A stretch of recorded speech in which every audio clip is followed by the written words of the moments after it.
उत्तराखंड चुनाव को लेकर बीजेपी तैयार। पीएम मोदी और अमित शाह जल्द करेंगे दौरा। 16 और 17 अक्टूबर को शाह देंगे जीत का मंत्र।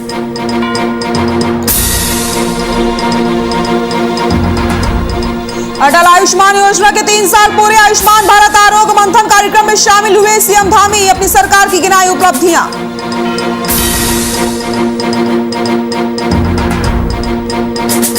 कांग्रेस प्रदेश अध्यक्ष गणेश घोटियाल का दावा का उत्तराखंड की राजनीति में अगले 15 दिनों में कुछ हो सकता है बड़ा। कांग्रेस के संपर्क में है बीजेपी के कई नेता।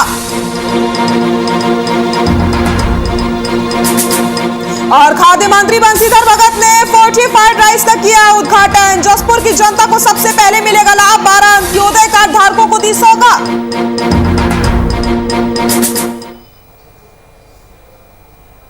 नमस्कार, बुलेटिन में आप सभी का स्वागत है। मैं हूं आपके साथ सृष्टि शुक्ला। रुक करते हैं खबरों का। 2017 के विधानसभा चुनाव में प्रधानमंत्री नरेंद्र मोदी और अमित शाह की करिश्माई जोड़ी की वजह से ही उत्तराखंड में बीजेपी की 57 सीटें आई थी। प्रधानमंत्री नरेंद्र मोदी ने जहां उत्तराखंड की जनता से डबल इंजन सरकार चुनने की अपील की, तो वहीं गृह मंत्री अमित शाह उस समय बीजेपी के राष्ट्रीय अध्यक्ष के तौर पर उत्तराखंड में चुनावी रणनीति को अमली जामा पहनाने का काम कर रहे थे, जिसका असर यह हुआ कि उत्तराखंड में बीजेपी में ऐतिहासिक जीत दर्ज करा के सरकार बनाई। लेकिन इन्हीं चुनौतियों को पार पाने के लिए अब प्रधानमंत्री नरेंद्र मोदी और अमित शाह उत्तराखंड आ रहे हैं। प्रधानमंत्री नरेंद्र मोदी जहां 2 अक्टूबर या 14 अक्टूबर में से किसी एक तारीख को उत्तराखंड आ सकते हैं, तो वहीं 9 नवंबर को राज्य स्थापना दिवस पर भी प्रधानमंत्री नरेंद्र मोदी का उत्तराखंड दौरा लगभग तय है। इस दौरान वह 2022 के विधानसभा चुनाव को लेकर तैयारियों को परखेंगे, तो वहीं एक विशाल जनसभा को भी प्रधानमंत्री नरेंद्र मोदी संबोधित करेंगे, जिसमें बीजेपी ने लगभग 1 लाख लोगों की भीड़ जुटाने का लक्ष्य तय किया है। वहीं गृह मंत्री अमित शाह भी 16 और 17 अक्टूबर को उत्तराखंड दौरे पर रहेंगे। माननीय गृह मंत्री और माननीय प्रधानमंत्री जी के अगले 2 महीनों में उत्तराखंड के कार्यक्रम है।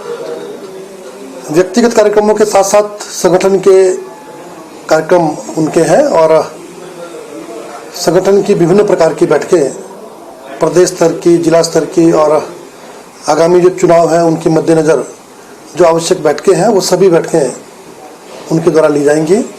और प्रधानमंत्री जी का एक बड़ा कार्यक्रम नवंबर के महीने में हम लोग करेंगे, जिसमें लाखों की संख्या में कार्यकर्ता एकत्र होंगे और माननीय प्रधानमंत्री जी उनको संबोधित करेंगे। अटल आयुष्मान योजना के 3 साल पूरे होने पर आयोजित आयुष्मान भारत आरोग्य मंथन कार्यक्रम में मुख्यमंत्री पुष्कर सिंह धामी ने मुख्य अतिथि के रूप में प्रतिभाग किया। इस अवसर पर सीएम धामी ने कहा कि करोड़ों परिवारों को दुनिया की सबसे बड़ी स्वास्थ्य सुरक्षा योजना आयुष्मान योजना से स्वास्थ्य रक्षा कवच मिला है।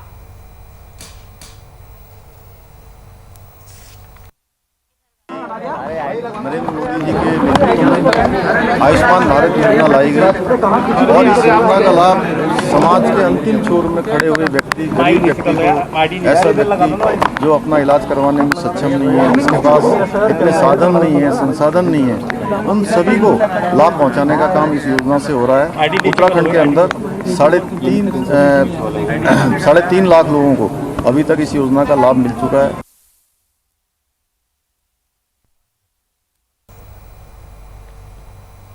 कांग्रेस प्रदेश अध्यक्ष गणेश घोटियाल ने दावा किया है कि उत्तराखंड की राजनीति में अगले 15 दिनों में कुछ बड़ा हो सकता है। घोटियाल ने कहा कि बीजेपी के कई नेता कांग्रेस के संपर्क में है, लेकिन यह जरूरी नहीं कि हम सबको कांग्रेस में शामिल करें। हम अपनी पार्टी के नेताओं के हित देखते हुए आगे की रणनीति तय करेंगे, क्योंकि हमारे पार्टी के नेता 5 साल से बीजेपी के खिलाफ काम कर रहे हैं और स्थानीय जनता के सुख दुख में शामिल हो रहे हैं। कि हमारे संपर्क में बहुत से लोग हैं, लेकिन हमने कहा कि जितने भी लोग हमारे संपर्क में हैं भारतीय जनता पार्टी के, उनमें से ये जरूरी नहीं है कि हम सब को कांग्रेस में शामिल करें। हमारे कांग्रेस के जो ऐसे कार्यकर्ता हैं, ऐसे पदाधिकारी हैं जो पिछले 5 सालों से भारतीय जनता पार्टी के खिलाफ, उनकी कुनीतियों के खिलाफ और उस क्षेत्र की जनता के सुख और दुख में हमेशा 5 साल तक उनके साथ खड़े रहे, तो उनके हितों को भी देखा जाएगा, उनके हितों के साथ भी समझौता नहीं किया जाएगा।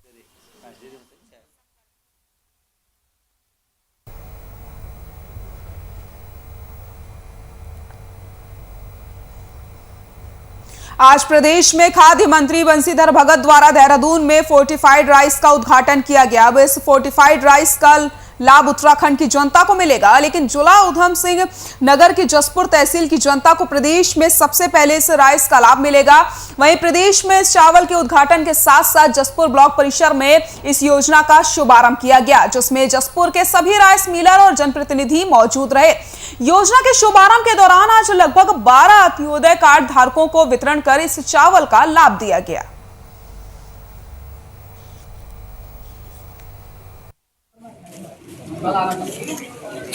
उत्तराखंड में जसपुर से इसकी फोर्टिफाइड राइस की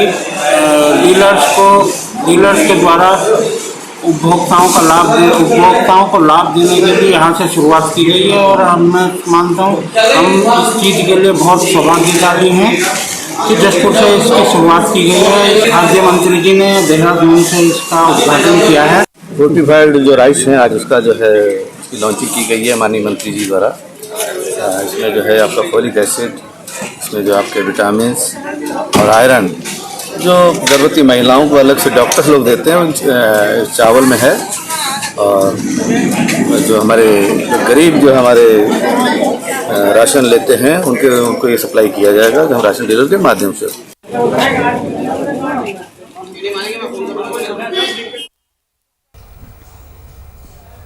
राजधानी देहरादून में उत्तराखंड क्रांति दल के केंद्रीय अध्यक्ष युवा प्रकोष्ठ राजेंद्र सिंह बिष्ट ने युवा प्रकोष्ठ कार्यकारिणी का गठन किया, जिसमें अलग अलग जिम्मेदारियां दी गई हैं। राजेंद्र सिंह बिष्ट ने कहा कि जल्द ही अन्य जिलों में भी युवा कार्यकारिणी का विस्तार किया जाएगा।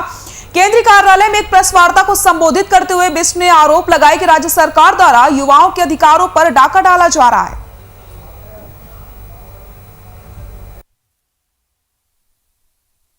हमारे उत्तराखंड में बाहरी शक्तियों का पूरा बोलबाला चल रहा है। जीता जागता उदाहरण आप देख लीजिए कि 2002 में एनडी तिवारी जी के सरकार के समय पर यहाँ पर सिटकुल का जो निर्माण हुआ था, जिसका एकमात्र उद्देश्य था कि हमारे प्रदेश के युवाओं को किस प्रकार से यहाँ पर रोजगार मिले और हमारा राज्य संपन्न हो।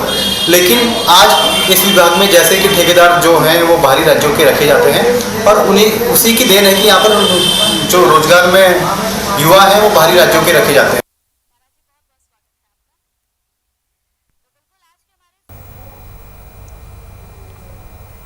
विभिन्न मांगों को लेकर चलाए जा रहे चरणबद्ध आंदोलन के तहत उत्तराखंड सचिवालय संघ ने सचिवालय में धरना दिया। इस आंदोलन के तहत सचिवालय संघ की कार्यकारिणी और समस्त संवर्गीय संघों के पदाधिकारी शामिल रहे। सचिवालय परिसर के भीतर मुख्य गेट पर अपनी मांगों के समर्थन में धरना देकर कर्मचारियों ने सरकार के खिलाफ जमकर नारेबाजी की। आपको बताते चले कि 20 सितंबर से 22 सितंबर तक सचिवालय संघ के सभी सदस्यों ने काला फीता बांधकर अपना विरोध प्रकट किया। वहीं आज सचिवालय के मुख्य प्रवेश द्वार पर 3 घंटे तक धरना दिया और 24 सितंबर को सचिवालय के गेट नंबर 3 पर धरना दिया जाएगा।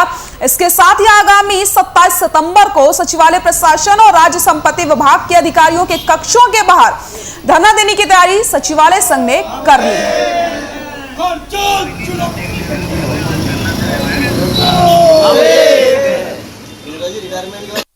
देखिए, सचिवालय संघ की कुछ मांगों के लिए पिछले 1.5 महीने से हम लोग लगातार प्रयास कर रहे हैं और इस बारे में अपना मांग पत्र और जो भी सचिवालय के जेन्युइन मुद्दे हैं, कर्मचारियों को रिलेटेड जो समस्याएं हैं, उनके निराकरण के लिए लगातार पुरजोर मांग हम लोग कर रहे हैं।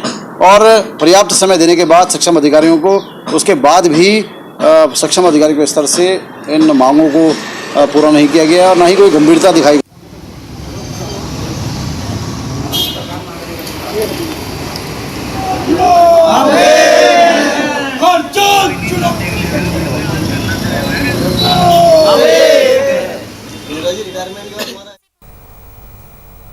खराब मौसम के चलते प्रधानमंत्री के सलाहकार भास्कर खुलबे और पीएमओ में उप सचिव मंगेश घिल्डियाल को सड़क मार्ग से ही बद्रीनाथ धाम जाना पड़ा। यहां मास्टर प्लान के कार्यों के निरीक्षण से पूर्व दोनों उच्च अधिकारी सीधे देश के आखिरी सरहदी इको पर्यटन माड़ा गांव पहुंचे। दरअसल पीएमओ के दोनों अधिकारी प्रधानमंत्री नरेंद्र मोदी के dream project Badrinath master plan के कार्यों के स्थलीय निरीक्षण के लिए केदारनाथ के बाद बद्रीनाथ के लिए हेलीकॉप्टर से पहुंचे थे, लेकिन खराब मौसम के चलते हेलीकॉप्टर को पेंका टॉप से वापस होकर जोशीमठ में ही लैंड करना पड़ा। लंबी प्रतीक्षा के बाद जब मौसम ठीक नहीं हुआ तो दोनों अधिकारियों ने सड़क मार्ग से बद्रीनाथ जाने का फैसला लिया।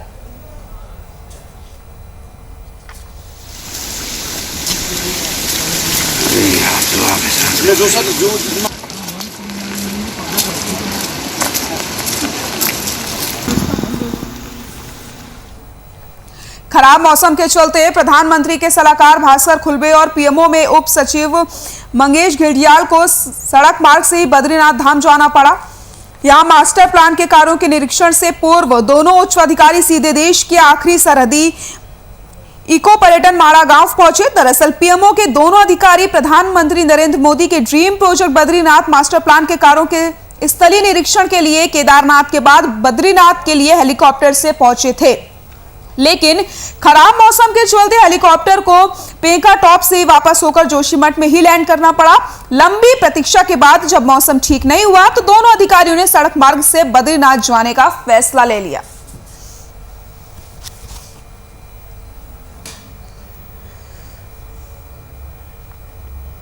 रेलवे बोर्ड द्वारा गठित राष्ट्रीय रेलवे यात्री सुविधा समिति की एक टीम उत्तर क्षेत्र में विभिन्न रेलवे स्टेशनों का निरीक्षण कर रही है।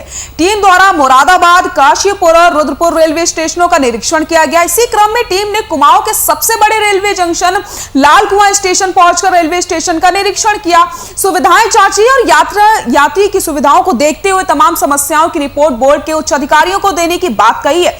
समिति के कोऑर्डिनेटर तंजिंदर सिंह सरान ने पत्रकारों से वार्ता करते हुए कहा कि उन्होंने पूरी टीम के साथ रेलवे स्टेशन का निरीक्षण किया है। ऐसे में यहां दिव्यांग यात्रियों के लिए एलिवेटर और रेलवे स्टेशन के पश्चिमी छोर पर प्रवेश निकासी द्वार और टिकट घर की समस्या नोट की जा गई है, जिसे वह उच्च अधिकारियों तक पहुंचाएंगे।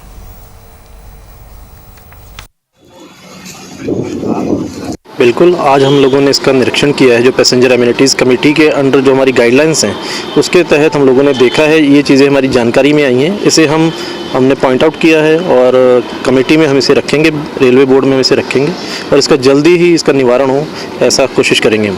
NSG 4 कैटेगरी में आता है और हमारी अभी कोशिश है कि यहाँ पर इस चीज़ की सुविधा हो, इसके लिए हम जल्द से जल्द इसको फाइल को पुट कर रहे हैं और कोशिश रहेगी कि यह एलिवेटर का या फिर लिफ्ट का प्रावधान जो है वो कर सके। हम लोग अभी पिछले 2 दिन से लगातार उत्तराखंड के लिए आए हैं और स्पेशली उस जगह पे हम लोगों की प्रायोरिटी है जहाँ पे विकलांग लोगों के लिए भी समस्या है। और हम लोग मुरादाबाद से शुरू हुए थे, कल परसों हमने मुरादाबाद देखा, कल हम लोगों ने काशीपुर देखा है, उसके बाद हम लाल कुआं में आए हैं। और क्योंकि ये लाल कुआं एक प्रायोरिटी में इसलिए कि पहाड़ की आधी जनसंख्या हल्द्वानी से ज़्यादा रुद्रपुर और क्या कहते हैं अपना लाल कुआं से ही इधर से बैठ के जाती है।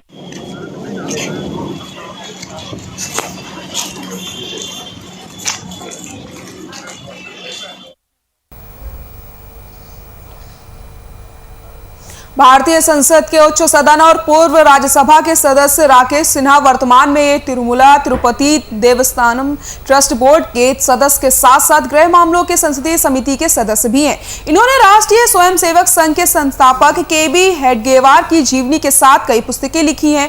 ये दिल्ली विश्वविद्यालय में एसोसिएट प्रोफेसर भी रह चुके हैं। आरके सिन्हा के जन्म दिवस के मौके पर रक्तदान कैंप लगाया गया, साथ ही साथ युवाओं ने बढ़ चढ़कर हिस्सा लिया। योगेश राज श्रीवास्तव ने बताया कि ब्लड डोनेशन करने से कोई हानि नहीं होती, युवाओं को बढ़ चढ़ करके आगे आना चाहिए। साथ ही उन्होंने कहा कि अपने शरीर के ऑर्गन्स को भी दान करना चाहिए।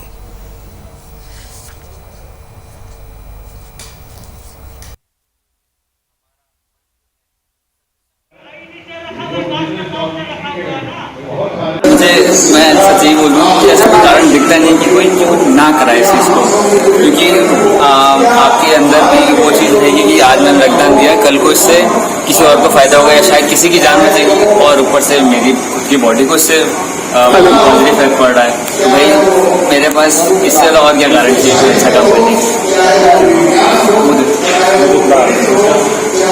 मैंने IPS से ही अपना क्लास 12 मैं कॉलेज स्टार्ट करने वाला हूँ।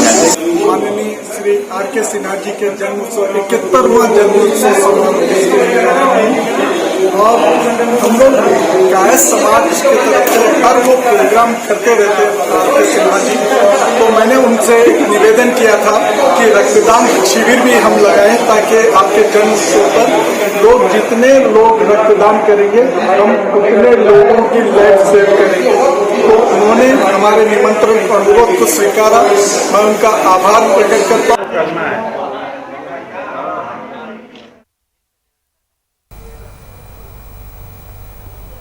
आज देहरादून स्थित एक स्कूल में आयोजित संवाद कार्यक्रम में पूर्व गृह मंत्री और अखिल भारतीय कायस्थ महासभा के राष्ट्रीय अध्यक्ष सुबोध कांत सहाय ने कहा कि किसी भी समाज को जोड़ने में उस समाज के युवाओं की भूमिका महत्वपूर्ण होती है।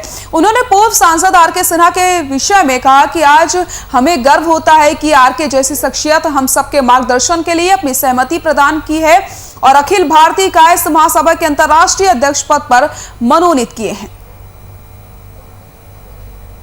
कानपुर के लगातार आवाज में आपको जो उत्साह दिया है, निगम साहब का बहुत ही आभारी है। आरकेंडी में है।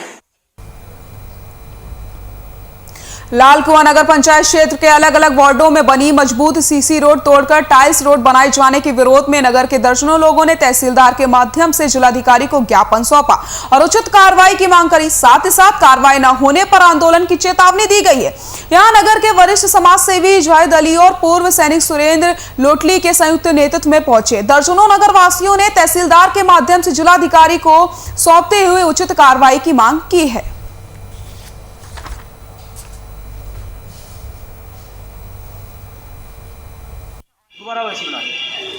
लाल कुआं नगर पंचायत में ये लगातार हम देखते हुए आ रहे हैं कि जो अच्छी सड़कें हैं उनको तोड़कर उन्हीं सड़कों को दोबारा वैसी ही बना दिया जा रहा है, जिस पर हमें आपत्ति थी। तो हमने एक ज्ञापन दिया है तहसीलदार साहब को कि यहाँ पर जो नगर पंचायत में जो पैसा आ रहा है, इस तरह फिजूल खर्ची की जा रही है, उसको गरीबों के विकास में पैसा लगाया जाए, न कि ये अच्छी अच्छी रोडों को तोड़कर फिर उसी रोड को वैसी बना दे रहे हैं। तो इस पर हमने ज्ञापन दे रखा है।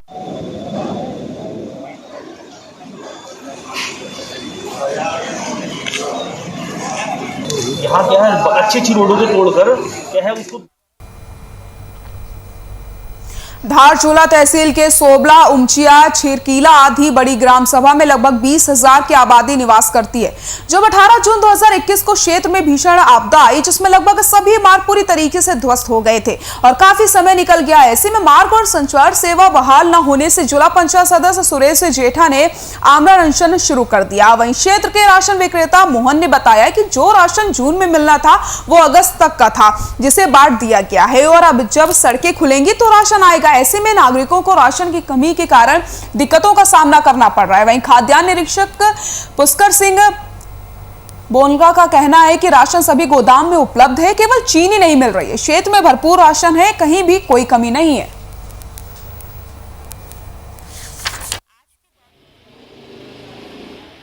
तो मेरे सबसे 3 गोदाम इंटरनल रखे हैं। 3 गोदाम मेरा सबसे दुक्तू और गुंजी माइग्रेशन गोदाम है। वहाँ पर मैं दुक्तू में मैं माह अक्टूबर 2021 तक खाद्यान्न बांट चुका हूँ और प्रधानमंत्री योजना का 2 माह का खाद्यान्न बांट चुका हूँ।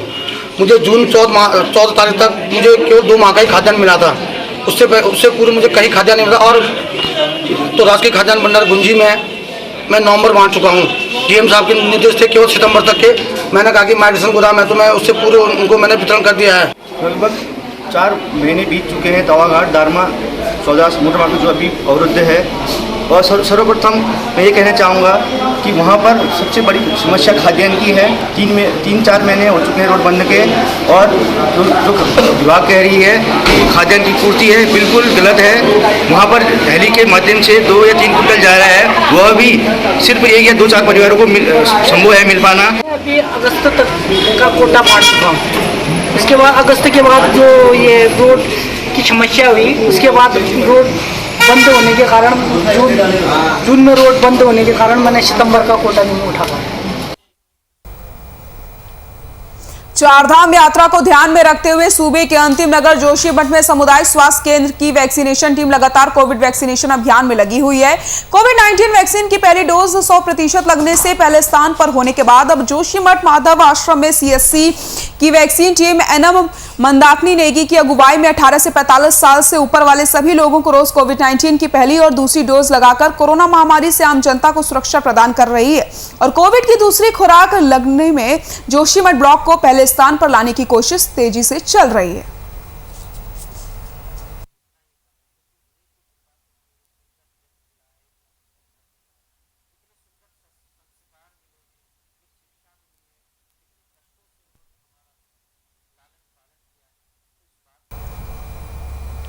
मॉल रोड स्थित नगर पालिका की भूमि पर भूमाफियाओं द्वारा जेसीबी मशीन चलाने और बांझ के हरे पेड़ों के साथ छेड़छाड़ करने का आरोप पालिका सभासद गीता कुमाई ने लगाया। उन्होंने कहा कि मॉल रोड स्थित पालिका की भूमि पर पिछले 50 से 60 सालों से 6 परिवार दुकानें लगाकर अपनी रोजी रोटी को कमाते हैं, लेकिन कुछ लोगों द्वारा जेसीबी मशीन लगाकर रातों रात दुकानों को क्षतिग्रस्त कर दिया गया। साथ ही साथ वहां पर बांझ के पेड़ों को भी क्षतिग्रस्त किया गया है। उन्होंने ये भी कहा कि भूमाफियाओं द्वारा जाल लगाकर पूरे व्यू को ढक दिया गया है। इस संबंध में उन्होंने नगर पालिका अध्यक्ष और वन क्षेत्राधिकारी से भी लिखित और मौखिक रूप से शिकायत की है।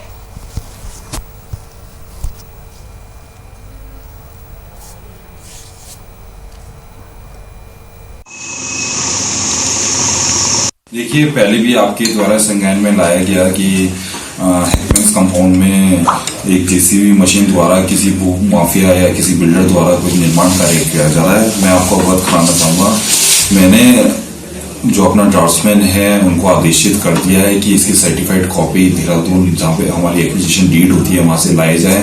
और मुझे उम्मीद है कि क्योंकि निर्वाचन का काम चल रहा है, बहुत सारे हमारे अधिकारी निर्वाचन में व्यस्त है, तो मुझे उम्मीद है कि एंड ऑफ दिस वीक के लिए उन्होंने कमिट किया था कि मैं इसकी एक्विजिशन डीड वहां से निकलवा के ले आऊंगा और जैसे ही 2 या 3 दिन में हम पे एक्विजिशन डीड आती है हम इसका डिमार्केशन करके इस पे कार्रवाई करेंगे। मैं इसका विरोध करती हूँ। सर्वप्रथम तो शासन प्रशासन को सबको देखना चाहिए कि मसूरी एक पर्यटन नगरी है। व्यू साइड को इस तरीके से कवर नहीं किया जा सकता। मतलब साफ साफ नजर आ रहा है कि कहीं ना कहीं भू माफियाओं का ही खेल है। अंदर क्या साठ गांठ हुई है कुछ नहीं कह सकते हैं, लेकिन अगर कोई इस पे कोई कार्रवाई नहीं हो रही है तो ये टोटली गलत है और मैं इसका विरोध करती हूँ।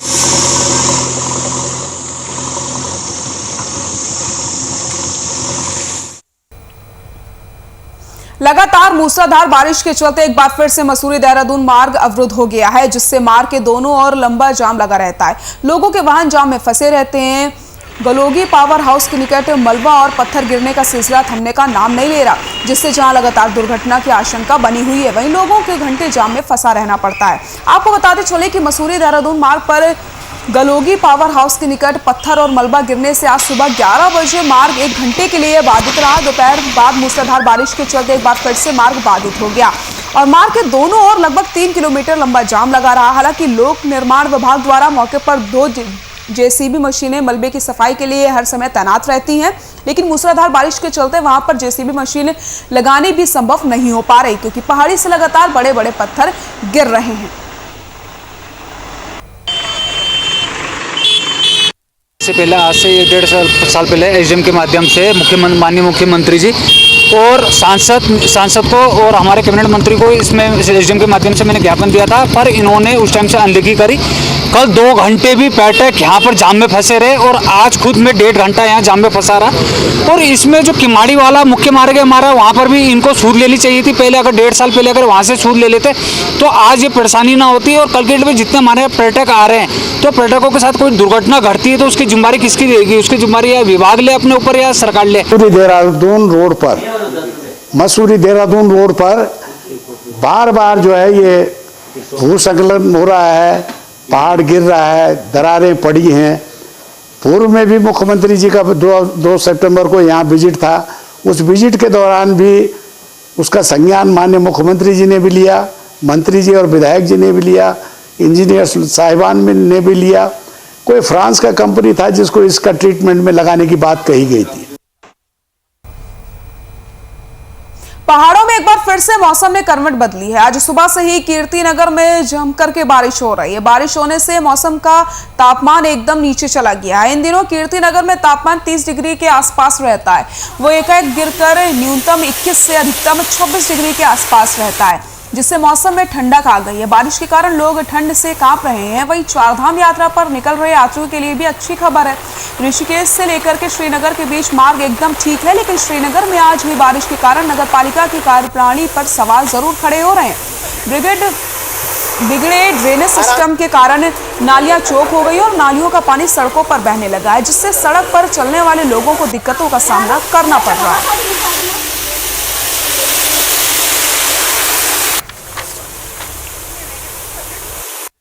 तैयार नहीं है और आए दिन न तो स्कूल के बच्चे आ सकते हैं, न कोई आ सकता है। गाड़ी वाले देख ही रहे हैं, अभी थोड़ी देर पहले आपने देखा होगा, मैंने कोशिश की थी खोलने की और अब तो पानी काफ़ी घट गया है, लेकिन कब पुल धराशायी हो जाए, टूट जाए, कह नहीं सकते। जब पुल टूट जाएगा क्या प्रशासन तब सुधरेगा? ध्यान नहीं है, कोई ध्यान नहीं। इधर देखो सारा टूट गया पानी के कारण से, इधर सारा टूटने वाला है और इसको कौन बनाएगा, ये प्रशासन जाने या पब्लिक ही जाने।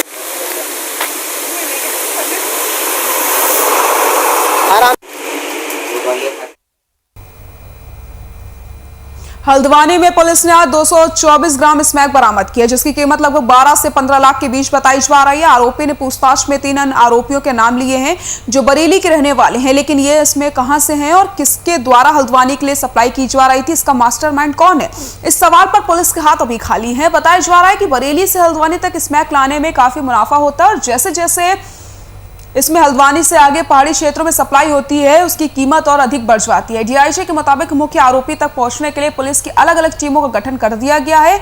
वहीं नैनीताल जिले में आज 224 ग्राम स्मैक जिले की सबसे अधिक मात्रा में बरामद की गई है।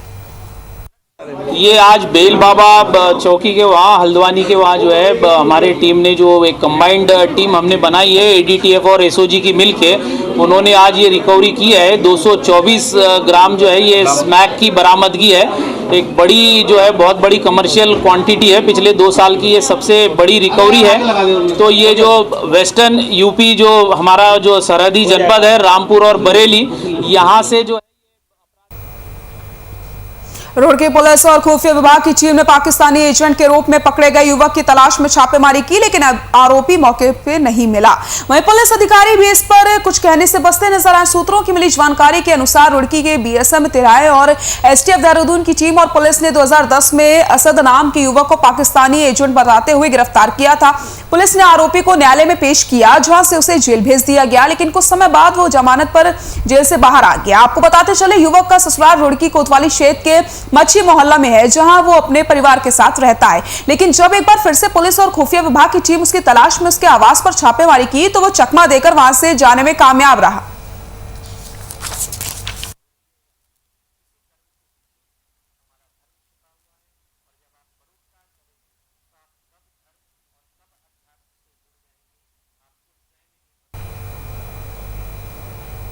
खबर रुड़की के जैनपुर झंझेड़ी गांव से है, जहां जंगल में अल्फा ईंट भट्टे के पास एक युवक का शव पेड़ से लटकता हुआ मिला और अफरा तफरी का माहौल बन गया। जैसे ही इसकी सूचना गांव वालों को लगी तो देखते ही देखते मौके पर ग्रामीणों की भारी भीड़ देखने को मिल रही है। सूचना मिलते ही मौके पर पुलिस पहुंची और जांच पड़ताल में जुट गई है।